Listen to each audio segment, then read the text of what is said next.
Assalamualaikum warahmatullahi wabarakatuh. Apa khabar semua? Sihat ke hari ini? Ustazah harap semua berada dalam keadaan sihat walafiat, berada di samping dan di sisi keluarga yang tersayang. Di musim kita ditimpa musibah COVID ni yang masih belum lagi selesai. Jadi Ustazah harap semua berada di rumah masing-masing, sentiasa berada dalam keadaan yang bersih dan jaga kesihatannya semua.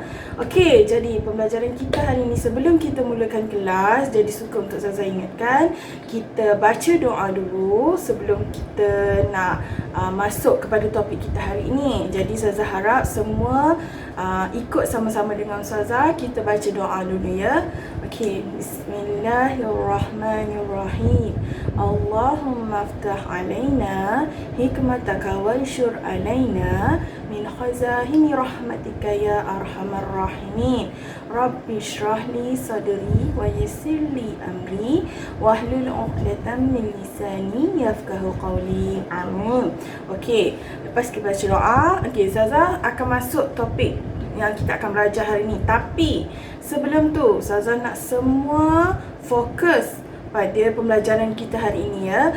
Okey, sebelum Ustazah mulakan kelas, Ustazah nak tunjuk dekat kamu satu video. Jadi Ustazah harap semua tengok video ni betul-betul, ambil iktibar betul-betul, dan lepas video ni Ustazah akan tanya apakah topik yang kita akan belajar hari ini. Jadi Ustazah nak awak tengok, hadam betul-betul apakah subtopik yang kita akan belajar hari ini. Okey? Okey. Seorang anak dengar muda betul-betul ya kisah ni yang ada di Irak, terkenal dengan kesalehannya. Orang ini saking kekuatan hubungannya dengan Allah luar biasa. Kalau azan langsung ke masjid on time, tidak pernah ketinggalan saf pertama. Dari pakaiannya sudah penampilannya sangat dekat dengan Allah ya. Kalau ngomongnya selalu cuma ayat Al-Quran, nasihat, hadis Nabi SAW. Hidupnya sehari-hari begitu. Kalau bekerja mencari yang halal, pokoknya sudah di jalan Allah Subhanahu Wa Taala. Orang ini memiliki kelebihan fisik, sangat gagah. Di Baghdad terkenal pada saat itu dia adalah anak yang paling gagah. Umurnya juga masih sekitar 19 tahun pada saat itu. Umur 19 tahun ya time tu. Sampai menjadi buah bibir di kalangan seluruh wanita di Baghdad pada saat itu. Berharap wanita bisa ngobrol saja sama dia karena luar biasa. Tampannya, orangnya santun, sampai dikejar-kejar. Ada satu wanita kaya, seorang istri pejabat, tengok main terkenal topik dengan daripada kisah yang ditayangkan semua laki-laki juga mengejar dia karena kelebihan fisik yang dia miliki. Dia berkata kepada orang di sekitarnya, saya akan menaklukkan laki-laki itu dan pasti dia akan berzina dengan saya. Masya Allah. Dibuatlah sebuah tipu daya syaitan. Kebetulan waktu suaminya lagi pergi bertugas keluar kota, dan zaman dulu orang kalau tugas berbulan-bulan dan Allahu a'lam bisa kembali atau tidak. Karena memang mereka pada zaman itu suaminya tidak ada komunikasi, tidak ada transportasi bermusafir kayak kita sekarang. Ini jelas dia lagi di rumahnya, dia berhias dengan semaksimal mungkin. Kecantikan yang dia miliki dengan semerbak minyak wangi yang luar biasa. Kemudian dia bilang sama dayang-dayangnya, kalau anak muda itu lewat di depan rumah, bilang kalau di dalam rumah ada orang yang sedang sakit dan tidak ada laki-laki yang bisa bantu, tolong bawa ke tabib. Dijebaklah anak muda ini. Begitu dia lewat, tiba-tiba dayang-dayangnya keluar 3-4 orang dengan teriak-teriak, tolong bantu, tuan kami sedang sakit. Sampai akhirnya tidak ada laki-laki dan tolong bantulah. Akhirnya si laki-laki ini masuk ke dalam rumah tersebut.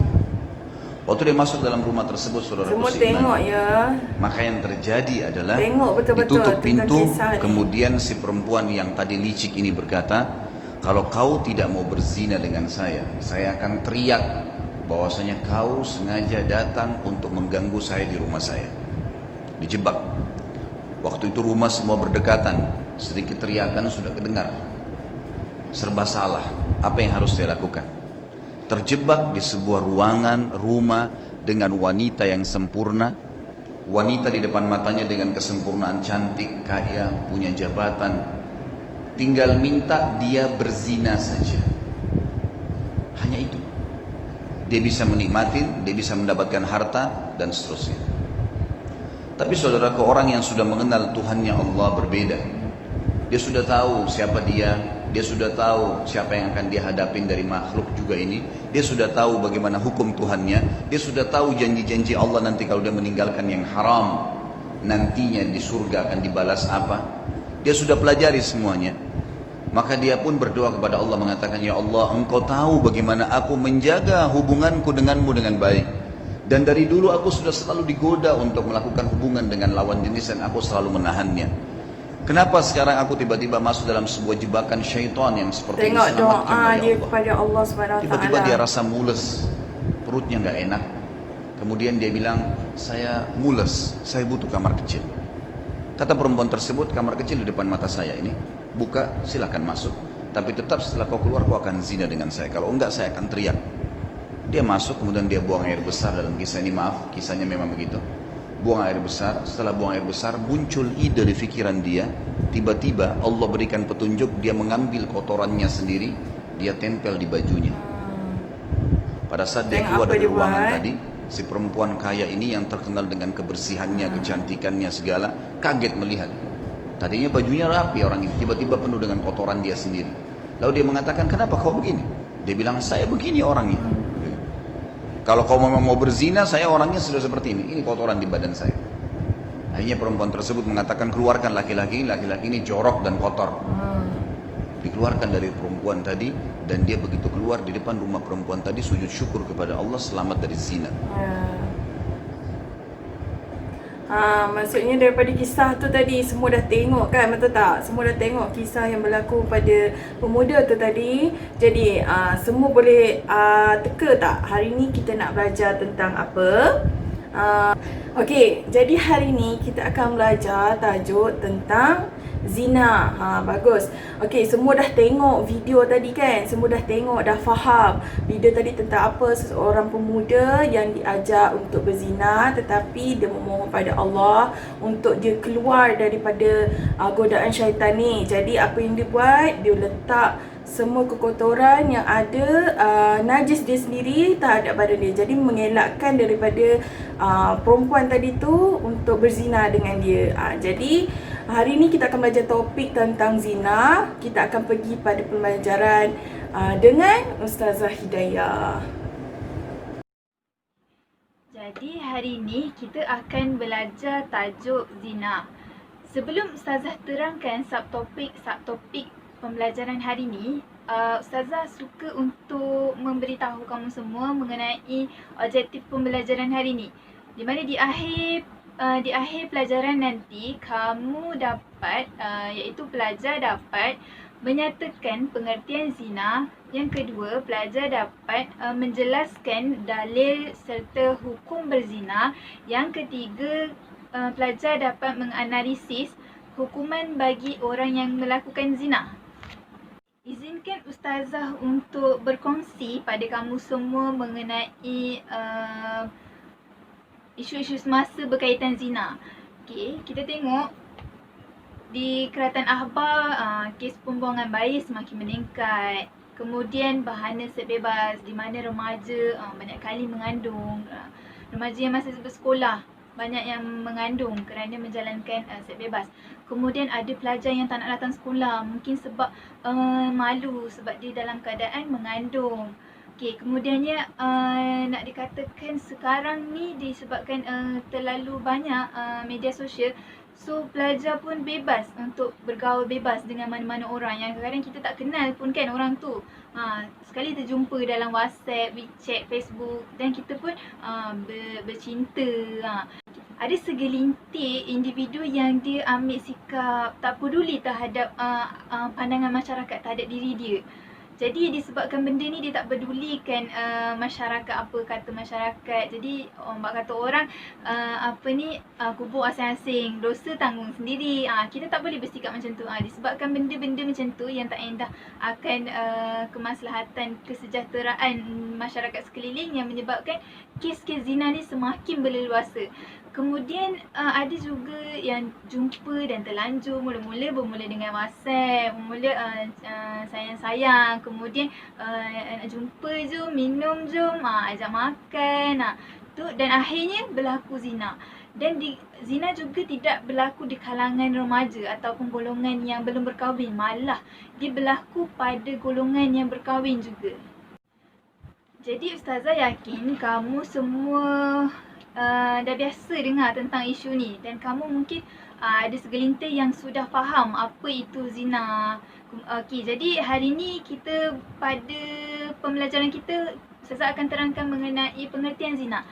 Apa itu zina? Zina merupakan persetubuhan secara haram di antara lelaki dan perempuan dalam keadaan sengaja atau sukarela. So ada yang confused tak? Apa beza zina dengan rogol?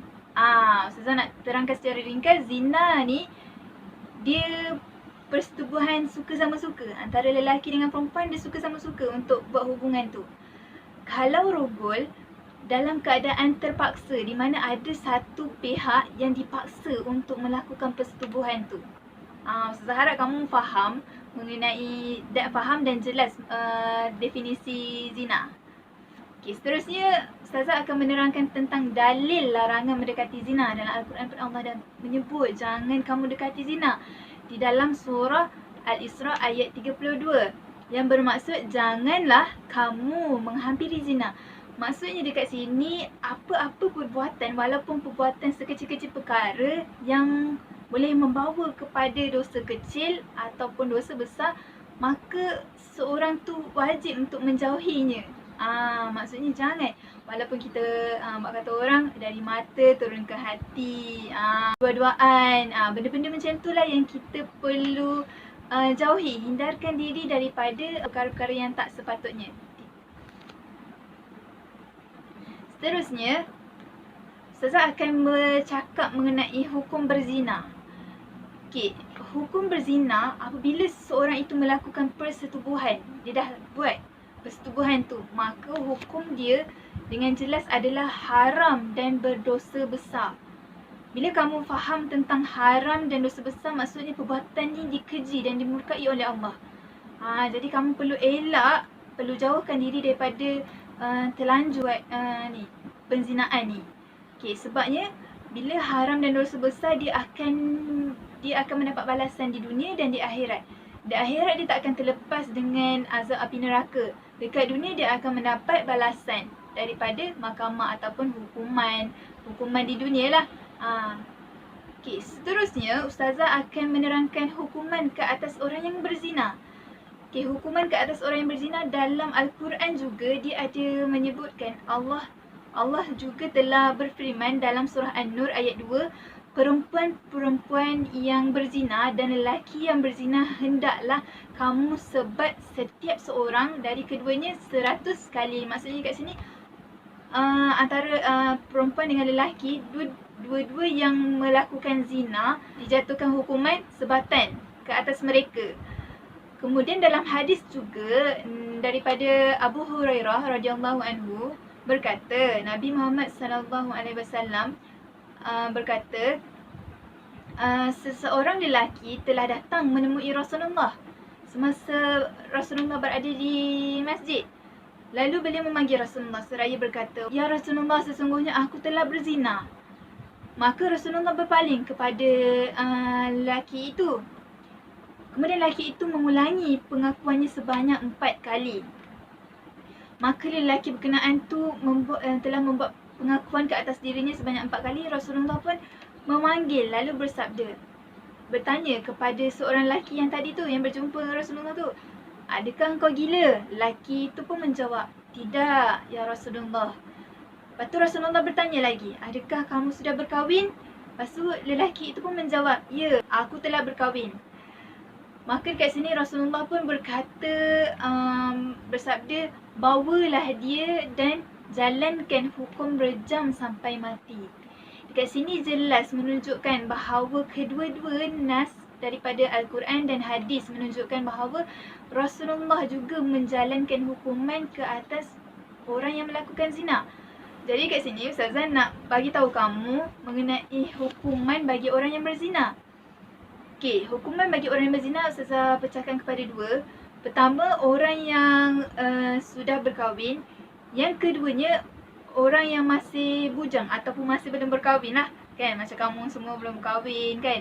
Okey, untuk yang dah berkahwin, sekiranya dia melakukan persetubuhan dengan seorang lelaki atau isteri orang ataupun lelaki orang kan, dia melakukan persetubuhan secara haram, maka dia wajib dikenakan hukuman rejam dengan batu sehingga mati. Yang kedua, dia wajib dikenakan hukuman sebatan 100 kali. Okey, bagi hukuman terhadap orang yang masih bujang ataupun belum berkahwin, dia wajib dikenakan hukuman sebatan sebanyak 100 kali. Yang kedua, hukuman buang daerah atau penjara selama 1 tahun.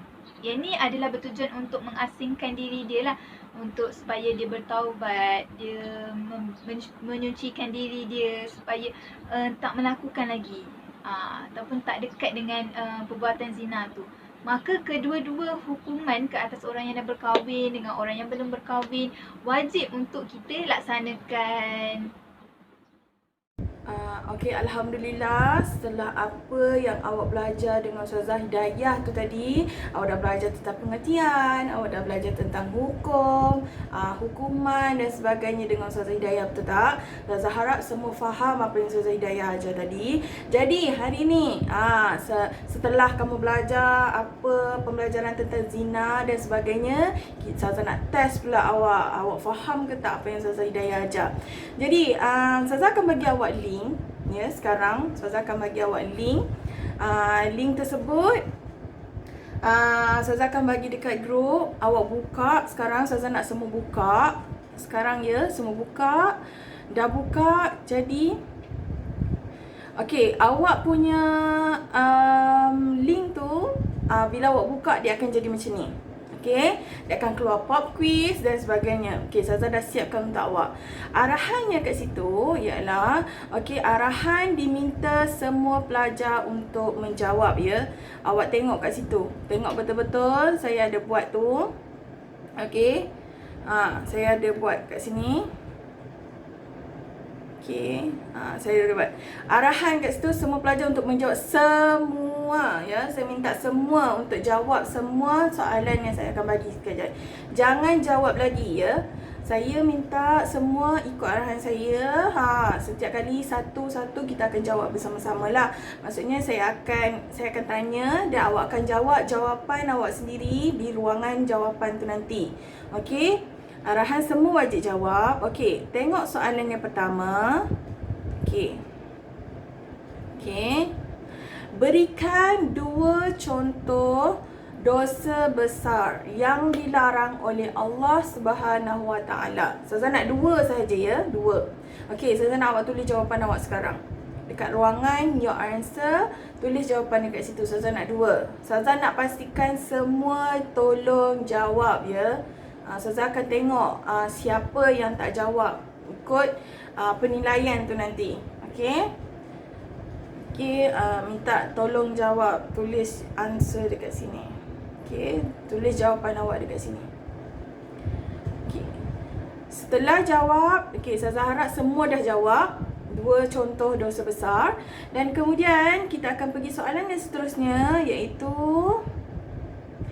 berzina merupakan perbuatan yang dilaknat oleh Allah Subhanahu Wa Taala. Pada pendapat anda, mengapakah perbuatan tersebut dilarang oleh Allah Subhanahu Wa Taala? Ustazah nak 2. Okey, awak boleh bagi 2 ataupun awak nak nyatakan pendapat awak, tapi Ustazah nak sekurang-kurangnya 2 ya. 2 isi awak. Kenapa perbuatan tersebut dilarang oleh Allah Subhanahu Wa Taala? Okey. Ustazah nak 2 sahaja. Awak tulis jawapan awak dekat sini. Tulis nombor 1, kemudian tulis nombor 2 ya. Macam tu. Okey. Tulis jawapan awak. Okey.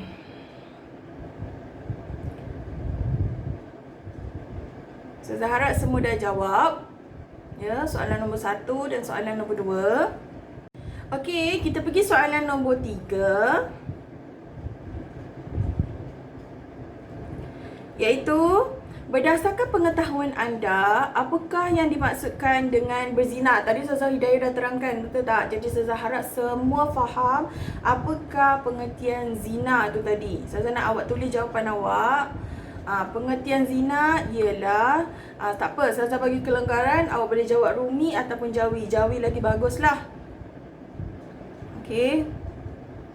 Pengertian zina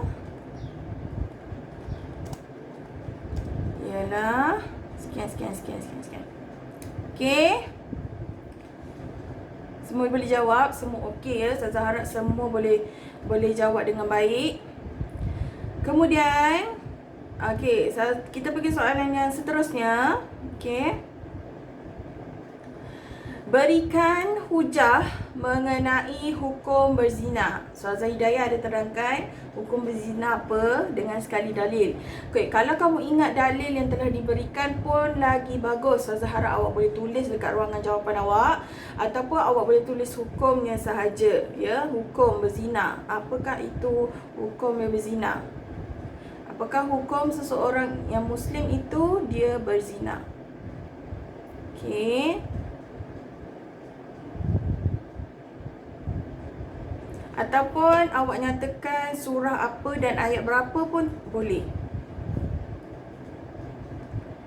Okey, seterusnya kita pergi soalan yang keempat. Okey. Apakah hukuman yang telah ditetapkan oleh undang-undang Islam kepada orang Islam yang berzina? Ada dua kan, betul? Ada yang dah kahwin dan ada yang belum kahwin. Jadi Ustazah nak dua-dua sekali. Apakah hukum bagi orang yang dah berkahwin dan orang yang belum kahwin? Bagi dua kat Ustazah dekat ruangan jawapan tu sekarang.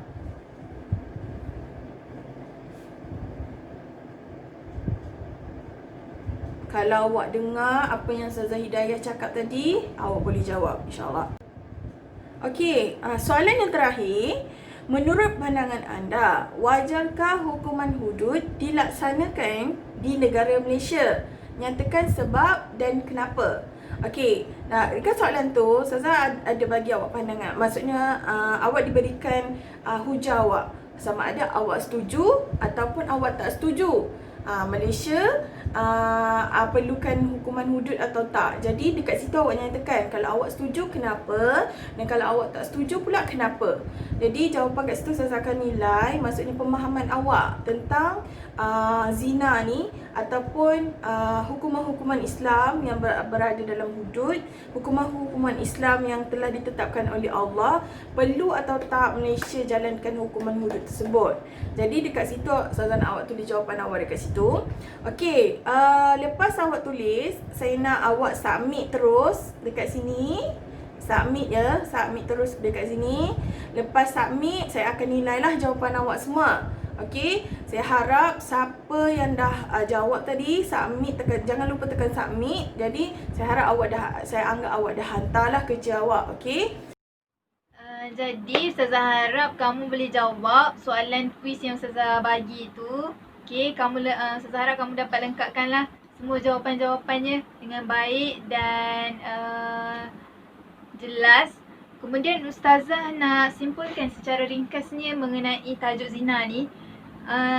Secara keseluruhannya, zina ni yang kita faham adalah suatu perbuatan yang dimurkai oleh Allah. Maksudnya perbuatan zina ni Allah tak suka kita buat. Allah tak suka hamba dia buat.